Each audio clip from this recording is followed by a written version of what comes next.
I got up way too early this morning, way earlier than I needed to. So we are going to load up the car because we're heading off up to Sleaford in Lincolnshire for 6 nights. Going to try and film the whole trip for a change. As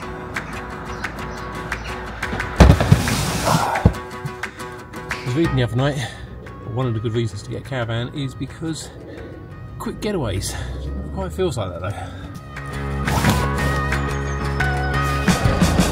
8:47, so a little bit ahead of what we were planning on pulling out of the storage yard, and there is a peacock wandering around at the entrance. Stop at the casino. I don't want to stop and see the broken lights. I want to stare down your broken face. I want to break. Well, they say for vlogging you want a bit of drama, and basically we're just 30 or 40 miles up the M11. Got some engine warning lights. We pulled it off. Basically got engine warning lights all over the dashboard. Pulled in, turned it off, and then when I turn it back on again, I just get a warning triangle and the car won't start. So we're calling the AA and let you know what happens. Okay, so we've got 11.5 on that battery. Do you have anything to say, David? These things happen. Better happen here than on our big trip. So we're in this lay-by off the, I think it's the A603, somewhere up the M11. We reckon the alternator has failed, hasn't been charging the battery, and then the battery's kind of died whilst in motion up the M11. That's the guess, but we're waiting on the AA, and the AA should be turning up at, I think, 10 past 11. It keeps on pushing back, surprise, surprise. But in theory, turning up about 10 past 11, and which is, let me swap hands, it's only about 20 minutes away, so in theory in the next 20 minutes the AA should get here, give a diagnosis. I can't imagine they're going to fix the alternator on a Land Cruiser by the side of the road. And then the question is, do we try and press on to the CL, if they'll take us to the CL, but then we're trying to get a Land Cruiser fixed somewhere up in Lincolnshire, or do we get them to take it back home, in which case holiday's over. See what happens. Okay, so the AA is here. The alternator is basically knackered, and it's only chucking out 11 volts, or 11.1 I think he said. So we're now in a situation where we've got to try and get a Land Cruiser, which you can't easily tow because it's 4-wheel drive, and a caravan back about 30 or 40 miles to where we stored caravan and obviously live.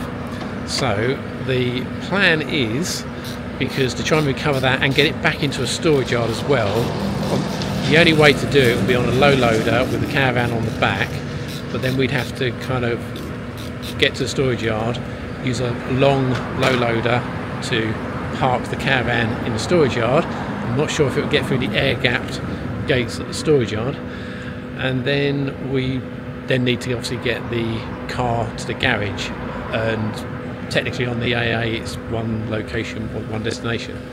So the plan now is instead we're going to swap over both batteries, because the Land Cruiser, remember, has 2 batteries. We're going to swap those over with some other almost correct batteries, not quite, but we'll see if we get them to fit. And if we can get the 2 new batteries into Land Cruiser, they should have sufficient charge to keep running the car back until we get home. And then the AA guy promises me he's going to follow us along the way. So if we don't get there, then he'll be able to actually get us restarted and stuff. So yeah, that's the plan.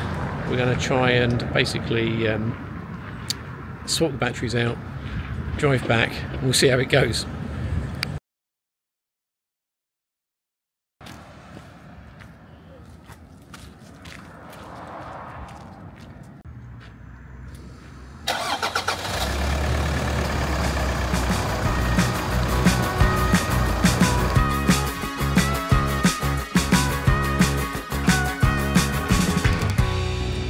So we're now back at the storage yard at just gone 1 o'clock. The plan was we'd be probably pitched by now, but hey ho. Next thing to do, once we've got the AA man is with us, he's just waiting at the gate. the next thing to do once we've got the van parked is he's going to escort us to the local garage, put this in for a new alternator, hopefully I've already ordered one, and then back home. So it's a few days after our fun and games with the car where the alternator packed up and we had to be recovered. We're all okay and actually managed to get away on holiday, albeit to a different site. But the experience does raise a couple of questions about the recovery services for caravans or any trailers really. Now first of all, just for the record, I can't fault the AA in this situation. It took just over an hour for the engineer to arrive, and Stuart, the engineer, was really friendly and helpful, so I can't fault that. In terms of recovery options, unless they sent 2 recovery vehicles, our car would have to go on the back of a flatbed truck or something, and that would then tow the caravan. And all of that, generally speaking, is fine. But what it did highlight was one issue with the actual policy. And by the way, my policy was personal cover with home and national breakdown cover, but not, as it happens, onward journey cover. So we, like I suspect most people in the case of the car breaking down and needing repair, will want to take the caravan to one place and the car to another, typically a garage. So the issue with the AA policy was that they would only officially take us to one location, and the second they might not be able to do it, or it would be chargeable.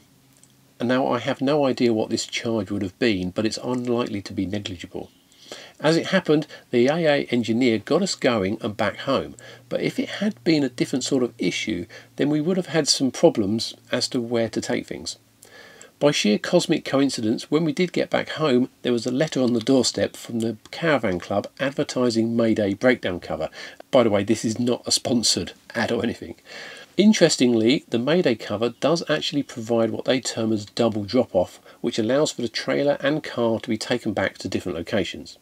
Now, I've been with the AA for decades really, but I'm certainly going to look into other options since the policy doesn't seem to cover what is really, for any caravan user, a potentially likely situation. Now, if this has happened to you and you know what the additional drop-off charge was, or if you've made use of a policy that's covered this, then please let me know in the comments.